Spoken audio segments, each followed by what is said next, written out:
नमस्कार दोस्तों, आज की कहानी है खर्चा बंद। अरे सुनीता, राशन खत्म होने वाला है। अपने पापा से पैसे मंगवा लेना इस बार भी। और हाँ, प्रिया की स्कूल फीस भी जमा करनी है, वह भी देख लेना। सास कौशल्या जी ने चाय की चुस्की लेते हुए बड़े इत्मीनान से कहा, जैसे ये कोई मामूली सी बात हो। सुनीता ने सिर हिला दिया जैसे हमेशा करती थी। शादी को 5 साल हो चुके थे और इन 5 सालों में एक बात कभी नहीं बदली। घर का हर छोटा बड़ा खर्चा, चाहे राशन हो, बिजली का बिल हो, बच्चों की फीस हो या घर की मरम्मत, हर चीज के लिए सुनीता को अपने मायके से पैसे मंगवाने पड़ते थे। उसका पति अमित एक प्राइवेट कंपनी में अच्छे पद पर था। महीने की 70-800 कमाता था, लेकिन उसकी पूरी सैलरी कहाँ जाती थी, ये सुनीता को कभी ठीक से पता नहीं चला। जब भी वह पूछती, अमित टाल देता, अरे कुछ इन्वेस्टमेंट्स हैं, कुछ लोन की किश्तें हैं, तुम टेंशन मत लो। सुनीता के पिता रमेश जी एक सरकारी स्कूल में टीचर थे, रिटायरमेंट के करीब थे। उनकी पेंशन और थोड़ी बहुत जमा पूंजी से घर चलता था, लेकिन बेटी की ससुराल की मदद के नाम पर वह हर महीने बिना किसी सवाल के पैसे भेज देते थे, ये सोचकर कि बेटी की गृहस्थी अच्छे से चले। बेटा सुनीता, तुम्हारे पापा भले आदमी हैं, संपन्न भी हैं, थोड़ी बहुत मदद कर दिया करेंगे शुरुआत में, जब तक अमित की सैलरी अच्छे से सेट नहीं हो जाती। कौशल्या जी ने शादी के दूसरे ही महीने में कहा था। सुनीता ने तब भोलेपन से मान लिया था, ये सोचकर कि नई शादी है, थोड़ी मदद लेने में कोई बुराई नहीं। उसने अपने पापा से बात की और रमेश जी ने खुशी खुशी मदद कर दी। लेकिन ये थोड़ी मदद धीरे धीरे एक आदत में बदल गई। महीने दर महीने, साल दर साल सुनीता के मायके से पैसे आना एक नियम सा बन गया, जबकि अमित की सैलरी कहीं और खर्च होती रही। एक दिन सुनीता की छोटी बहन रीना, जो अभी कॉलेज में पढ़ रही थी, घर आई मिलने। बातों बातों में उसने कुछ ऐसा कहा जिसने सुनीता को अंदर तक झकझोर दिया। दीदी, पापा की तबीयत आजकल ठीक नहीं रहती, डॉक्टर ने कुछ महंगे टेस्ट करवाने को कहा है, लेकिन पापा कह रहे थे पैसों की थोड़ी तंगी है इस महीने, क्योंकि पिछले महीने आपके यहाँ ज्यादा पैसे भेजने पड़े थे, रीना ने मासूमियत से बताया। सुनीता के पैरों तले जमीन खिसक गई। क्या पापा की तबीयत ठीक नहीं है और मुझे पता तक नहीं चला? दीदी, पापा नहीं चाहते थे आपको बताना, कह रहे थे बेटी परेशान होगी, लेकिन मुझे लगा आपको पता होना चाहिए, रीना ने कहा। रीना के जाने के बाद सुनीता बहुत देर तक सोचती रही। उसे याद आया, पिछले महीने ही उसने पापा से ₹0 मंगवाए थे घर की रसोई के रिनोवेशन के लिए, जो कौशल्या जी की जिद पर करवाया जा रहा था, और उसी महीने पापा को अपनी तबीयत के लिए पैसे नहीं मिल पाए। उस रात सुनीता ने हिम्मत करके अमित से बात करने की कोशिश की। अमित, मुझे तुमसे कुछ जरूरी बात करनी है। तुम्हारी सैलरी कहाँ जाती है? हमें हर महीने राशन, बिल्स, बच्चों की फीस के लिए मेरे मायके से पैसे क्यों मंगवाने पड़ते हैं? सुनीता ने सीधा सवाल किया। अमित थोड़ा असहज हो गया। सुनीता, मैंने तुम्हें बताया था ना, कुछ इन्वेस्टमेंट्स हैं, कुछ ईएमआई हैं। कौन सी ईएमआई, कौन सा इन्वेस्टमेंट? मुझे साफ साफ बताओ अमित, मैं तुम्हारी बीवी हूँ, मुझे जानने का हक है कि हमारा पैसा कहाँ जा रहा है। सुनीता की आवाज में इस बार दृढ़ता थी जो पहले कभी नहीं होती थी। अमित बगलें झांकने लगा, फिर आखिरकार धीरे से बोला, ठीक है, बताता हूँ। मैं हर महीने अपनी सैलरी का एक बड़ा हिस्सा अपने दोस्तों के साथ स्टॉक मार्केट में लगाता हूँ, कुछ क्रिप्टो में भी, और थोड़ा बहुत क्लब की मेंबरशिप और दोस्तों के साथ बाहर घूमने फिरने में भी खर्च हो जाता है। सुनीता को जैसे कट लग गया। मतलब तुम अपनी पूरी सैलरी अपने शौक और इन्वेस्टमेंट्स में उड़ाते हो और घर का खर्चा मेरे बूढ़े पापा की पेंशन से चलता है? सुनीता, इतना गुस्सा मत करो, ये सब तो घर की भलाई के लिए ही है ना। इन्वेस्टमेंट अच्छा चलेगा तो हमें ही फायदा होगा। अमित ने सफाई देने की कोशिश की, और अगर इन्वेस्टमेंट डूब गया तो अमित, तुम्हें पता है मेरे पापा अपनी तबीयत के इलाज के पैसे भी नहीं जुटा पा रहे, क्योंकि हर महीने वह हमें पैसे भेजते रहते हैं। क्या तुम्हें मम्मी जी को कभी यह एहसास हुआ कि यह पैसा कहाँ से आता है, किसकी मेहनत का है? सुनीता की आंखों में आंसू आ गए, लेकिन इस बार गुस्सा भी था। अमित चुप हो गया। उसे एहसास हुआ कि उसने कभी इस बारे में गंभीरता से सोचा ही नहीं था। अगले दिन जब सुनीता ने कौशल्या जी से भी यही बात उठाई, उनका जवाब उसे और तकलीफ दे गया। अरे बहू, इसमें इतना बुरा मानने की क्या बात है? तुम्हारे पापा के पास पैसा है, थोड़ी मदद कर देते हैं तो क्या फर्क पड़ता है? आखिर तुम भी तो इसी घर की हो, तुम्हारे मायके का पैसा भी तो इसी घर के काम आता है। कौशल्या जी ने बड़ी सहजता से कहा, जैसे ही कोई सामान्य सी बात हो। सुनीता को समझ आ गया कि इस घर में उसकी और उसके मायके की सिर्फ एक ही कीमत थी, पैसों की सप्लाई की। कोई एहसान नहीं, कोई शुक्रिया नहीं बल्कि यह एक हक की तरह लिया जा रहा था। उस रात सुनीता अपने कमरे में अकेली बैठी बहुत देर तक सोचती रही। उसे अपने पापा का थका हुआ चेहरा याद आया, उनकी तबीयत की चिंता और दूसरी तरफ अमित का बेफिक्र होकर पैसे उड़ाना। उसने एक फैसला किया, अब और नहीं, अब वक्त आ गया था कि इस घर को सच्चाई का सामना करना पड़े, चाहे इसके लिए कितनी भी मुश्किल क्यों ना झेलनी पड़े। अगली सुबह जब कौशल्या जी ने फिर से राशन के लिए पैसे मंगवाने की बात कही, सुनीता ने पहली बार बिना किसी हिचकिचाहट के साफ इनकार कर दिया। मम्मी जी, इस बार मैं अपने पापा से पैसे नहीं मंगवाऊंगी। घर का खर्चा अब अमित की सैलरी से चलेगा, जैसा हर घर में होता है। कौशल्या जी और अमित दोनों हैरान रह गए। उन्हें अंदाजा भी नहीं था कि सुनीता का यह फैसला आने वाले दिनों में पूरे घर की सच्चाई सामने ला देगा और सबको उस मेहनत और त्याग की असली कीमत समझा देगा, जिसे अब तक हल्के में लिया जाता रहा था। क्या मतलब है तुम्हारा, नहीं मंगवाओगी पैसे? कौशल्या जी की आवाज में हैरानी के साथ गुस्सा भी था। इतने सालों से यही तो चलता आया है, अचानक आज क्या हो गया? मम्मी जी, यही तो गलत हो रहा था इतने सालों से। मेरे पापा की मेहनत की कमाई, उनकी पेंशन हमारे घर का खर्चा उठाती रही, जबकि अमित अपनी सैलरी अपने शौक और इन्वेस्टमेंट्स में उड़ाते रहे। ये सही नहीं है, सुनीता ने दृढ़ता से कहा। अमित बीच में बोला, सुनीता, तुम बात को बड़ा चढ़ाकर पेश कर रही हो। मैं भी तो घर के लिए ही कमा रहा हूँ। अमित, अगर तुम घर के लिए कमा रहे हो तो वह पैसा घर पर खर्च क्यों नहीं होता? पिछले महीने की सैलरी कहाँ गई? इस महीने की कहाँ जाएगी? सुनीता ने सीधा सवाल किया।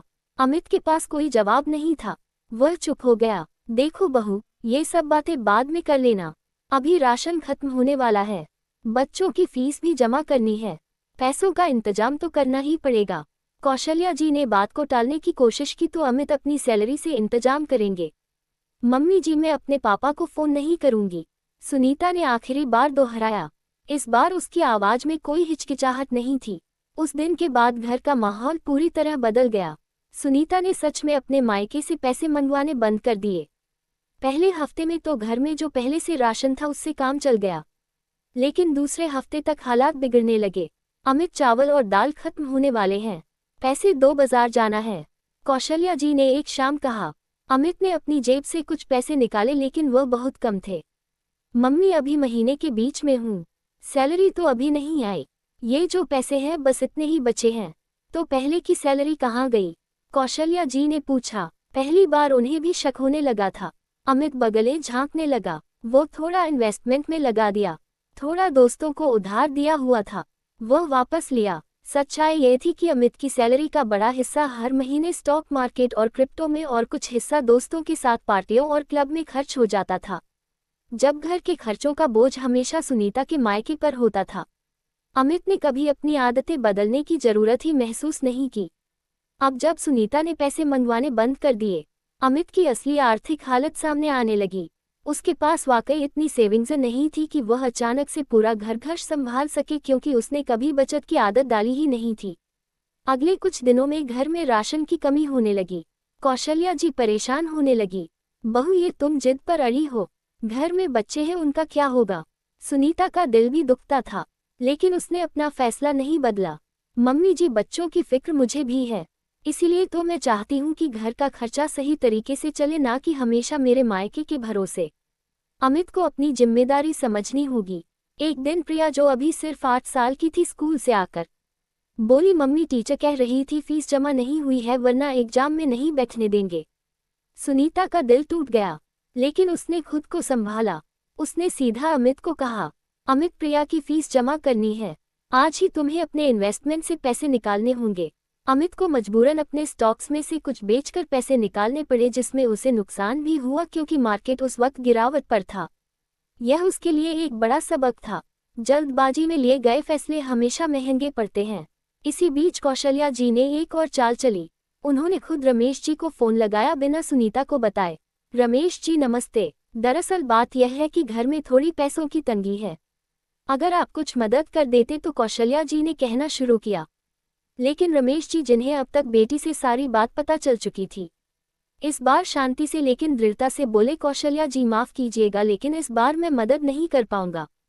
मुझे अभी पता चला है कि मेरा दामाद अच्छी खासी सैलरी कमाता है, फिर घर का खर्चा मेरी पेंशन से क्यों चले? मैंने अब तक जो मदद की वह प्यार से की, लेकिन अब मुझे एहसास हुआ है कि यह मदद नहीं बल्कि आदत बन चुकी थी। अब वक्त है अमित अपनी जिम्मेदारी खुद उठाए। कौशल्या जी को जैसे झटका लगा। उन्हें अंदाजा नहीं था कि रमेश जी को सच्चाई पता चल चुकी है और वह अब मदद देने से साफ मना कर देंगे। फोन रखने के बाद कौशल्या जी बहुत परेशान हो गई। उन्हें एहसास होने लगा था कि हालात अब वाकई गंभीर हो चुके थे, लेकिन उनका अहंकार अभी भी सुनीता के सामने झुकने को तैयार नहीं था।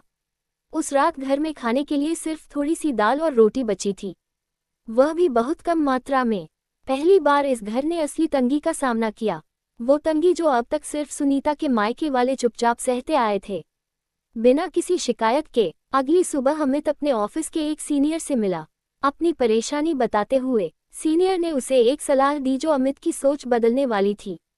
अमित, तुम्हें पता है, एक अच्छा पति और बेटा वही होता है जो अपनी कमाई से पहले अपने घर का खर्चा चलाए, फिर बाकी सब बाद में सोचे। तुमने यह उल्टा कर रखा है। अमित को इस बात ने अंदर तक झकझोर दिया। उसे एहसास होने लगा कि उसने कितनी बड़ी गलती की थी, न सिर्फ अपनी पत्नी के साथ बल्कि अपने ससुराल वालों के साथ भी। लेकिन असली इम्तिहान अभी बाकी था, क्योंकि अगले दिन कौशल्या जी ने एक ऐसा कदम उठाने की योजना बनाई जो पूरे घर के रिश्तों को एक बड़े मोड़ पर ला खड़ा करने वाला था। अगली सुबह कौशल्या जी ने अपनी बहन विमला को घर बुलाया, जो हमेशा से सुनीता के खिलाफ रहती थी। उन्होंने सोचा था कि विमला की मदद से वो सुनीता पर दबाव बना सकती हैं। विमला, जरा समझाओ तो बहू को। कह रही है अब मायके से पैसे नहीं मंगवाएंगी, घर की हालत खराब होती जा रही है। कौशल्या जी ने अपनी परेशानी बताई।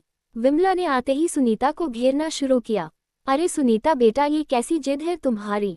सास ससुर का घर है, थोड़ा एडजस्ट तो करना ही पड़ता है। तुम्हारे मायके वाले इतने पैसे वाले हैं, थोड़ी मदद कर दे तो क्या बुराई है? सुनीता ने इस बार बिना किसी डर के जवाब दिया।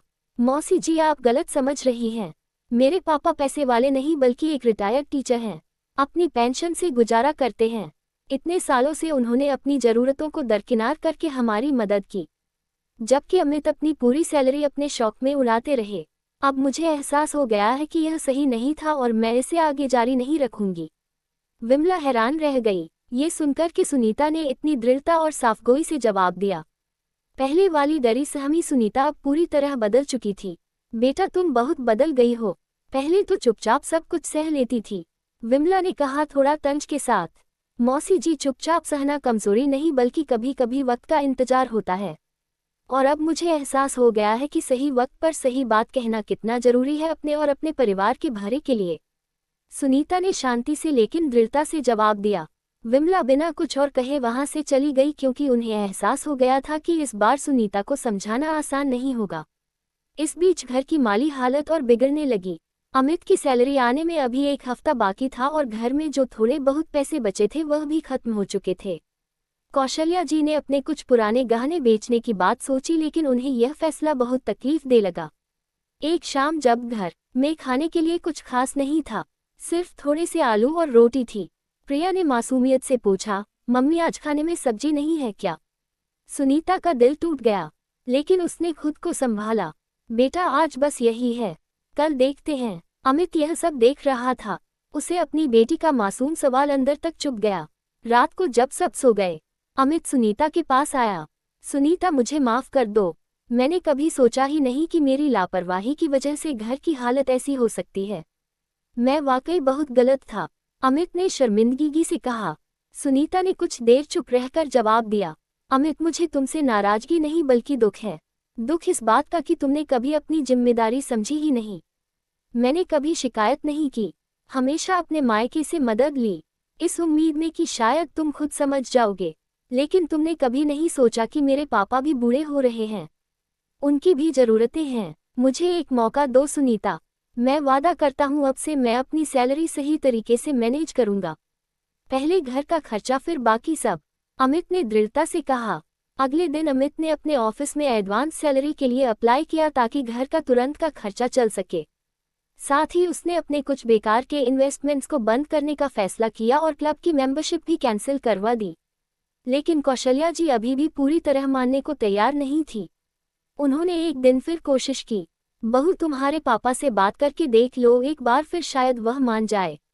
सुनीता ने साफ मना कर दिया, नहीं मम्मी जी, यह गलत होगा, अब वक्त आ गया है कि हम अपने घर का खर्चा खुद संभालें, जैसे हर सही परिवार करता है।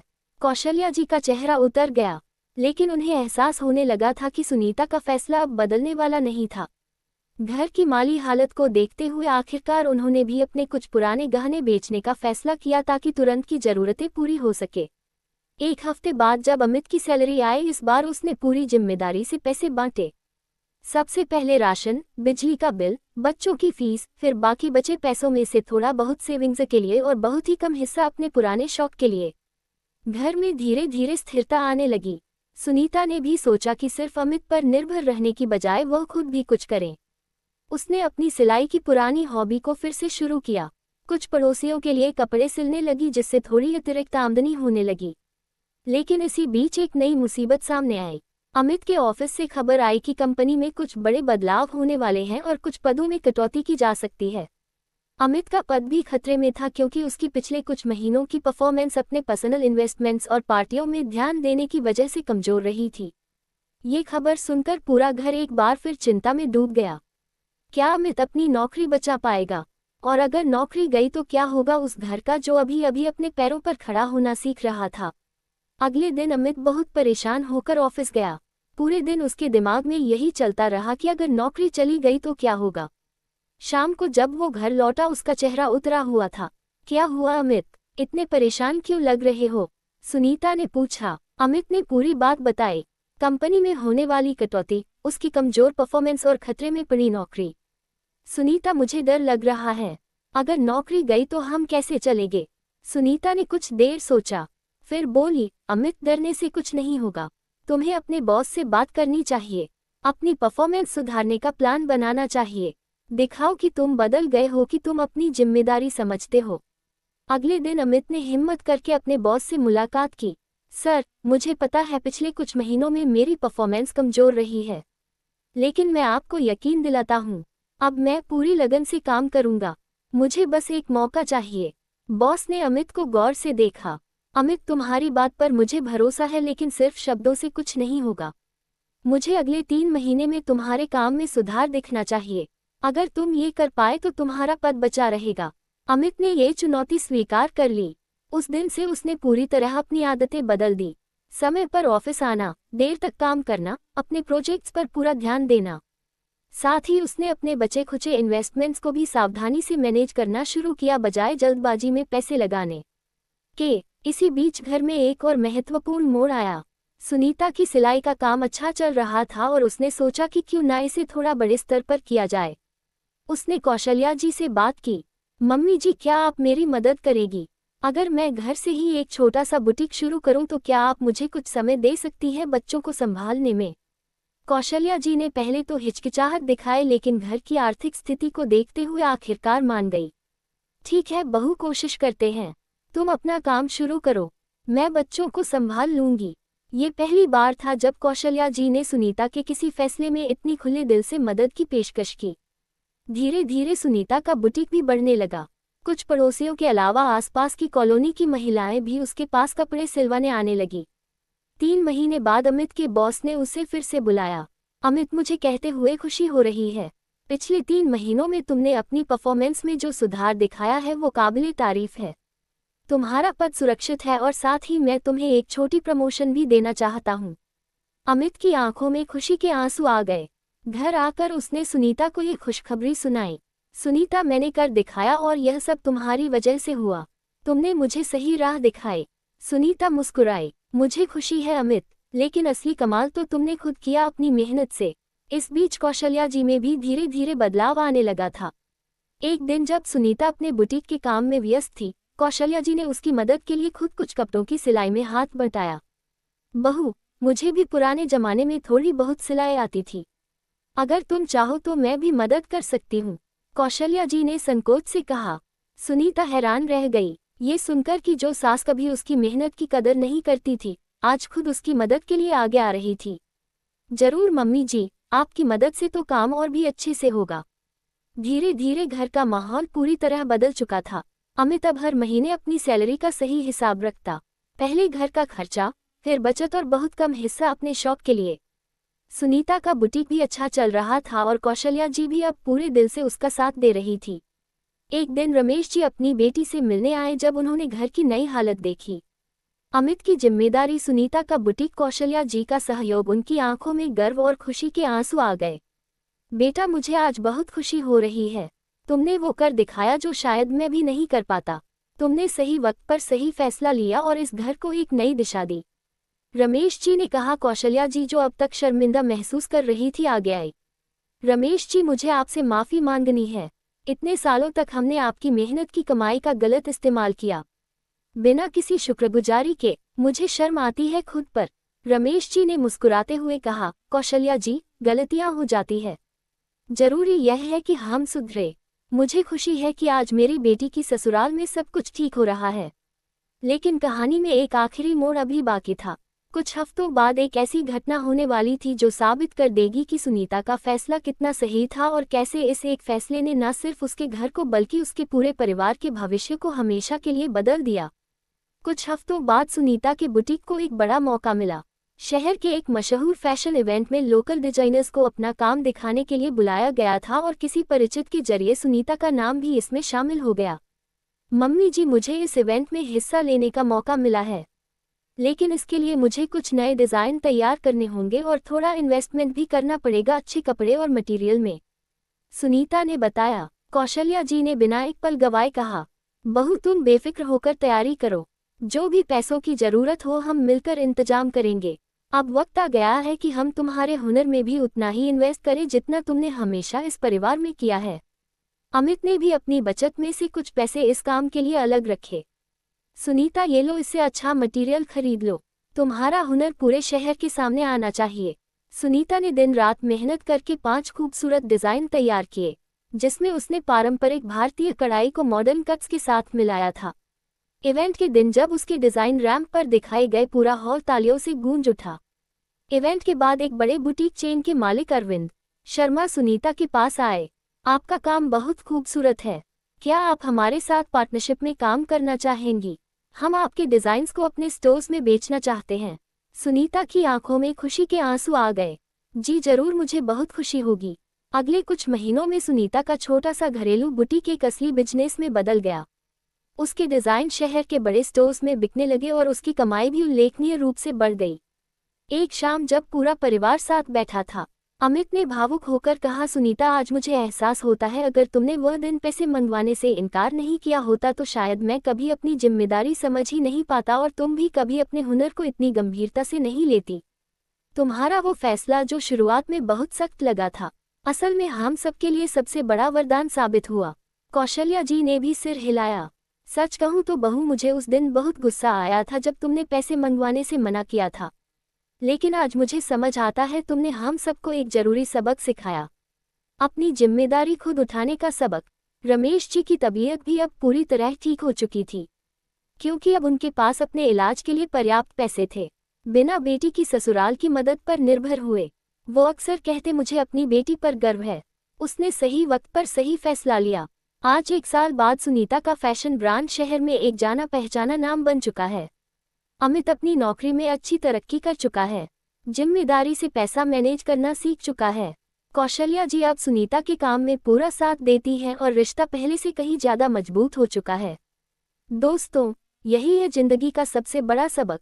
रिश्तों में मदद और सहयोग जरूरी है, लेकिन ये कभी भी एक तरफा बोझ नहीं बनना चाहिए। हर घर की जिम्मेदारी बराबर से बंटनी चाहिए, ना कि हमेशा एक ही तरफ से लुटाई जाती रहे। कभी कभी सख्त फैसले लेना जरूरी होता है, अपने और अपने परिवार के सही भविष्य के लिए। सुनीता के फैशन ब्रांड की सफलता की खबर धीरे धीरे पूरे शहर में फैल गई। एक दिन एक लोकल न्यूज़ चैनल की टीम उसका इंटरव्यू लेने घर आई। सुनीता जी, आपकी सफलता की कहानी बहुत प्रेरणादायक है। एक घरेलू औरत से एक सफल फैशन डिजाइनर तक का सफर, यह कैसे मुमकिन हुआ? रिपोर्टर ने पूछा। सुनीता ने मुस्कुराते हुए जवाब दिया, सच कहूँ तो मेरी असली सफलता की शुरुआत तब हुई जब मैंने अपने घर की एक गलत आदत को रोकने का साहस किया। मैंने देखा कि मेरे पिता की मेहनत की कमाई का गलत इस्तेमाल हो रहा था, जबकि मेरे पति अपनी जिम्मेदारी से बच रहे थे। मैंने वो सिलसिला रोकने का फैसला किया और उसी फैसले ने मुझे और मेरे पूरे परिवार को सही राह दिखाई। क्या आपको डर नहीं लगा इतना बड़ा कदम उठाने में? रिपोर्टर ने आगे पूछा। बहुत डर लगा था, घर में तंगी आई, ताने भी सुनने पड़े, लेकिन मुझे पता था कि अगर मैं आज हिम्मत नहीं दिखाऊंगी तो ये गलत आदत कभी नहीं रुकेगी। कभी कभी थोड़ी तकलीफ सहकर भी सही रास्ता चुनना पड़ता है, सुनीता ने ईमानदारी से जवाब दिया। इंटरव्यू के प्रसारित होने के बाद सुनीता को देश भर से बहुत सारे संदेश मिलने लगे। कई महिलाओं से जो अपनी कहानियां शेयर कर रही थी, कैसे उनके भी मायके का पैसा ससुराल में बेजा इस्तेमाल होता था और कैसे सुनीता की कहानी ने उन्हें हिम्मत दी अपने हक की बात कहने की। एक दिन कौशल्या ली ने परिवार को इकट्ठा किया, एक खास ऐलान करने के लिए। मुझे आज एक बात कहनी है। मैं जानती हूँ मैंने सालों तक बहू के मायके का गलत फायदा उठाया, कभी उनकी मेहनत की कद्र नहीं की, लेकिन आज मैं चाहती हूँ हम सब मिलकर रमेश जी और उनके परिवार को उनका हक वापस दें। अमित ने आगे बढ़कर कहा, मम्मी सही कह रही हैं। मैंने हिसाब लगाया है, इतने सालों में हमने ससुर जी से जितने पैसे लिए वो एक बहुत बड़ी रकम बनती है। मैं चाहता हूँ अब हर महीने उस रकम का एक हिस्सा उन्हें वापस करूँ जब तक पूरा हिसाब चुकता ना हो जाए। रमेश जी जो उस वक्त वहीं मौजूद थे भावुक हो गए। बेटा इसकी कोई जरूरत नहीं, मैंने वो पैसे प्यार से दिए थे, कोई एहसान नहीं जताना चाहता। नहीं पापा जी, अमित ने दृढ़ता से कहा, यह मेरे लिए जरूरी है ताकि मैं खुद को माफ कर सकूं और आपको यह एहसास दिला सकूं कि आपकी मेहनत की, आपके त्याग की कद्र की जाती है। रमेश जी की आंखों से आंसू बह निकले। उन्होंने अपनी बेटी की तरफ देखा जो आज इतनी मजबूत, इतनी सफल औरत बन चुकी थी। सुनीता, मुझे तुम पर बहुत गर्व है। तुमने न सिर्फ अपनी जिंदगी संवारी बल्कि पूरे परिवार को सही राह दिखाई। कुछ महीनों बाद सुनीता के फैशन ब्रांड ने एक नया मील का पत्थर हासिल किया। उसे राज्य स्तर के एक बड़े अवार्ड के लिए नामांकित किया गया। उभरती हुई महिला उद्यमी की कैटेगरी में अवार्ड सेरेमनी में पूरा परिवार मौजूद था। अमित, कौशल्या जी, रमेश जी और छोटी प्रिया। जब सुनीता का नाम अवार्ड के लिए पुकारा गया, पूरा हॉल तालियों से गूंज उठा। मंच पर जाकर सुनीता ने अपना अवार्ड लिया और भाषण में कहा, यह अवार्ड मैं अपने पापा को समर्पित करती हूँ, जिन्होंने कभी शिकायत नहीं की, हमेशा प्यार से मदद की, और अपने पति और सास को भी जिन्होंने अपनी गलतियां मानी और मुझे आगे बढ़ने का पूरा साथ दिया। घर लौटते हुए अमित ने सुनीता का हाथ पकड़ा। सुनीता, आज मुझे एहसास होता है वह दिन जब तुमने पैसे मंगवाने से मना किया था, वह हमारी जिंदगी का सबसे अहम मोड़ था। उस एक फैसले ने हम सबको सही राह दिखाई। कौशल्या जी ने भी अपनी बहू को गले लगाया। बेटा मुझे माफ कर दो उन सालों के लिए जब मैंने तुम्हारी और तुम्हारे परिवार की कदर नहीं की। आज तुम इस घर की, इस परिवार की सबसे बड़ी शान हो। आज 2 साल बाद सुनीता का फैशन ब्रांड न सिर्फ शहर बल्कि पूरे राज्य में मशहूर हो चुका है। अमित अपनी कंपनी में एक जिम्मेदार और सफल मैनेजर के तौर पर जाना जाता है। कौशल्या जी अब हर मौके पर गर्व से अपनी बहू की तारीफ करती हैं। रमेश जी की तबीयत भी पूरी तरह ठीक है और वह अपनी बेटी की सफलता को देखकर बहुत खुश रहते हैं। दोस्तों, यही है जिंदगी का सबसे बड़ा सबक। कभी कभी किसी रिश्ते को सही रखने के लिए कठोर फैसले लेने पड़ते हैं। मदद करना अच्छी बात है, लेकिन जब वह मदद एक तरफा बोझ बन जाए, हक की तरह ली जाने लगे तो उसे रोकना जरूरी हो जाता है। असली प्यार और सम्मान वही है जहां हर किसी की मेहनत की, हर किसी के त्याग की कद्र की जाए। अपने हक की बात कहने से कभी मत डरिए, क्योंकि सही वक्त पर उठाया गया सही कदम पूरे परिवार का भविष्य संवार सकता है। अगर आपको ये कहानी पसंद आए हो, अगर इसने आपके दिल को छुआ हो तो चैनल को सब्सक्राइब करना ना भूलें और बेल आइकॉन दबाना ना भूलें ताकि हमारी हर नई कहानी की जानकारी आपको सबसे पहले मिल सके। कमेंट में बताएं आपको सुनीता का कौन सा पल सबसे ज्यादा छू गया। मिलते हैं अगली कहानी में, तब तक के लिए नमस्कार।